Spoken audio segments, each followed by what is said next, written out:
Good afternoon, this is David Wendell with Bushcraft on Fire, and we're pleased to be with you for another video. Today I want to do a couple of different things on this video. First of all, thank you guys for your support. Thank you for your patience. We've had both Tam and my computers have major crashes this week, so we've been busy working on fixing computers and haven't been able to do a lot of videos. But many of you know that we're going out on a camping trip, a minimalist trip, and all that you may bring is a coffee can and whatever you can fit in that can. So what I want to first show you is what I have in this can.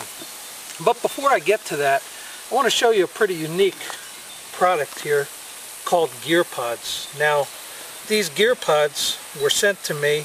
John Campbell told the gentleman that owns the company that I was also doing some reviews, so he sent me these. And what I wanted to do was show you, this has a neat little pack. I've got some cotton balls on the outside here, and that carrying case holds the GearPods themselves. Inside the GearPods,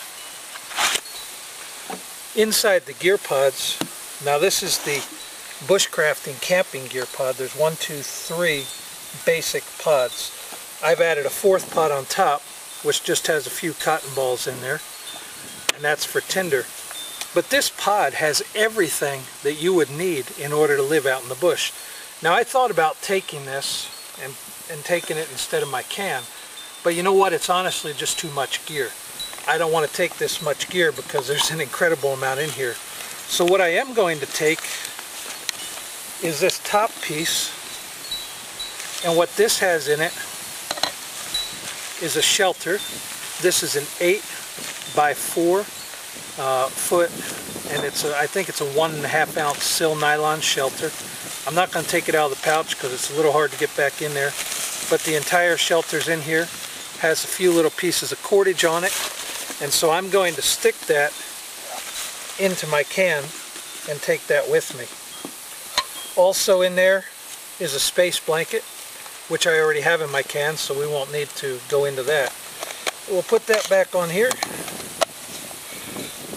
take off the next section, and this section is your fire and cooking section. Again, a kind of unique little thing. Inside of this pod, there's all sorts of stuff. There's a pencil. There's a windscreen that you can put up over top of a fire. Oh, put it up the right way there. A windscreen that you can put up. Inside of here, open this up and show you, is another little container. This container has an emergency whistle.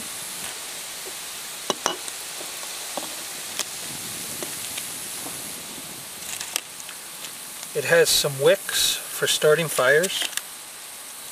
Has a little LED light. Has some fire tinders and some extra cordage.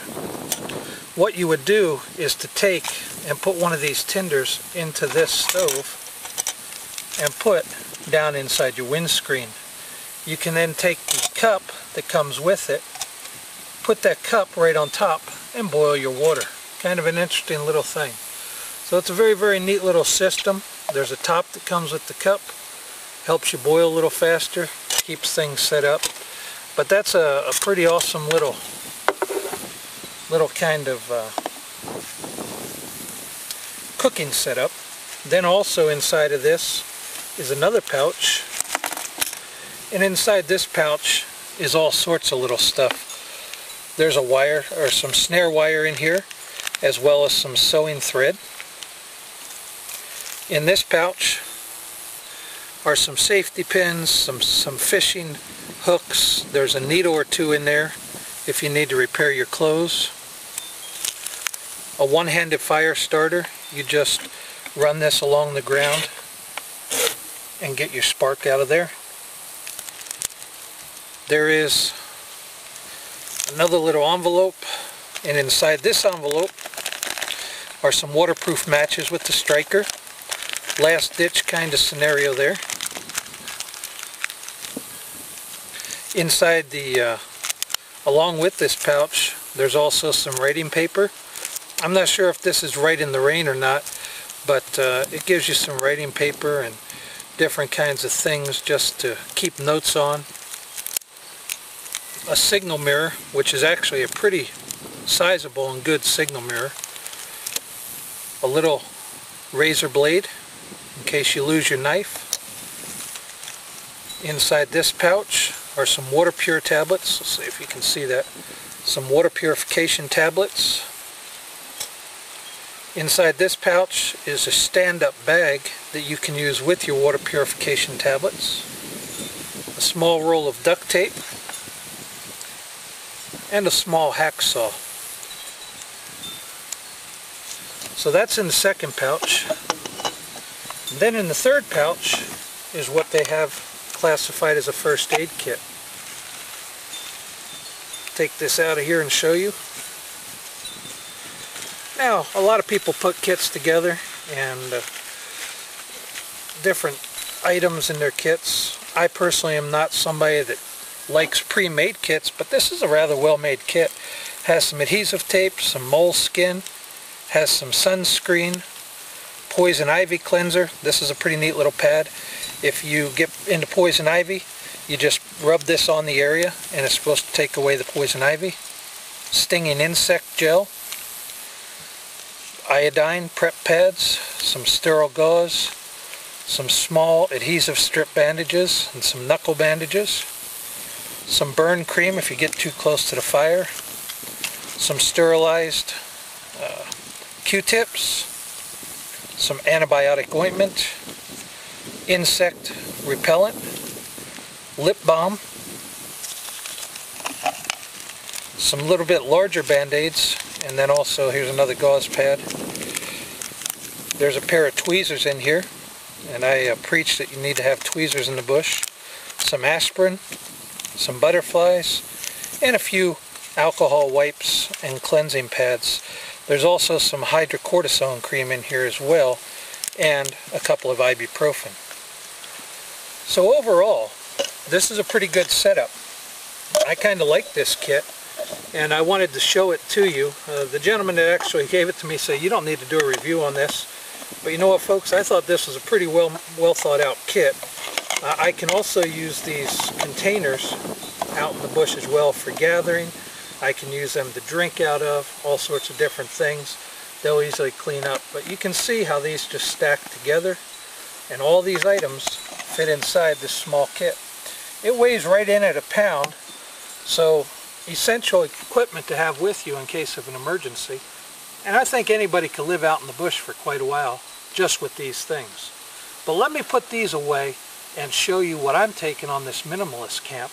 Now, as I said, I am borrowing this tarp. So I'm going to put that in my can, and we'll be right back to show you what I'm going to take out on the minimalist. Alright, so let's get on to the minimalist trip.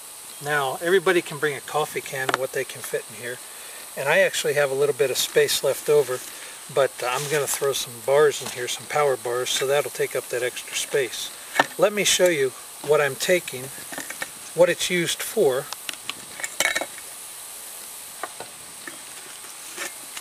and explain why. Now, this is a sample kit. I'm actually going to take a first aid kit as well. The reason for that is because being out there with a bunch of other guys, well, we may have to have some first aid necessities. So I'm going to carry a small first aid kit as well that's more comprehensive for the group. But for my own kit, here we go. A 4-pound coffee can. This can has the rim still on it, which is okay, not a big problem. This is a Maxwell House, I believe, coffee can. In there, I'm going to take my shelter, and again, that shelter has enough cordage on it to take and set up the thing. I'm going to carry 4 milk bags. These are milk bags, just like I've shown in other videos, and the reason I'm carrying those is because when I boil my water in here, I can put into these bags, and then I'll have 32 ounces of water so I can free my can up for other things if I need to. I'm going to carry out 1 pound of bannock. 1 pound of bannock should last me easily for the 3 days that we're out there. I'm going to carry out about 3 of Tam's soups, And of course, while we're out there, we're also going to be able to do some wild edible scavenging, probably some berries and different things that are out there as well. I'm also carrying a space blanket, an emergency space blanket, 2 hanks of 25 foot of 550 paracord. Now, 2 of these 25 foot apiece will actually give me 400 foot of cordage. I can take the inner cords out of here. I would have 14 times 25 inner cords as well as the 2 outer cords.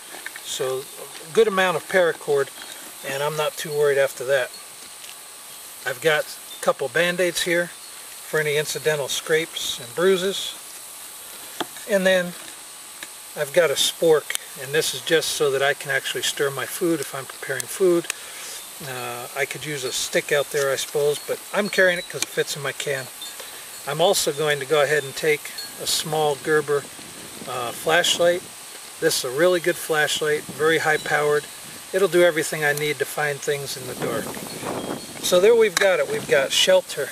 We have fire. Let me show you my fire. I am also taking my Tops Anaconda, which I've just done a review on, and inside of here there's a Swedish fire steel as well as a sharpener.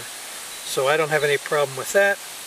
And there's a few cotton balls in here, so we ought to be able to have a fire pretty easily. That's the knife I'm going to carry. I'm also going to carry my Swedish Mora. And so that's it. That's the entire trip. That's what we have. We have shelter. We have 2 types of shelter. We have the tarp as well as a space blanket. We have fire with the Swedish fire steel. And I always carry a lighter in my pocket as well, just in case. I'll have my extra knife, my Mora, just in case anything happens. I have a can to boil water in, to carry water, to gather with, to cook in, as well as those 4 Gerber milk bags to hold my water in. I've also got that spork so that I can use that as a cooking utensil. So we've got shelter, we've got fire, we've got water, food. I've got about a pound of bannock, a couple of power bars, as well as a couple of soups. So we ought to be set to go. That, our clothes, that's what we're taking out to the bush, folks. We still have a couple of seats available. If you guys want to come out, if you want to get in on this, it's going to be next Sunday, Monday, and Tuesday, Labor Day weekend. The price is only $150, and then I think it's for 2 people, $50 each for your canoe for the week. So we're going to have a great time out there. It's going to be a challenge, but we're excited about it. There's a lot of different scenarios we're going to set up while we're out there. Get to show how we can live with a very minimal of gear. This can right here weighs inside of about 1.5 pounds, and again, most of that is because of that bannock that's in there in the food. So what I'm also going to do is I'm going to carry a waterproof bag. I can put this can into the waterproof bag, close it down, so if we dump in the canoe, I've got everything right together. Nothing's going to fall out, nothing's going to get wet.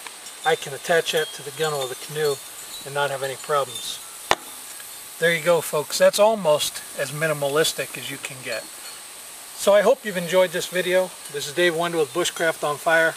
Hoping you have a great week. Join us again for future videos. Thank you so much for your support. Thank you for all of the comments and all of the different things that you guys write to us. We appreciate it, and we hope to see you soon on another video. Have a great day.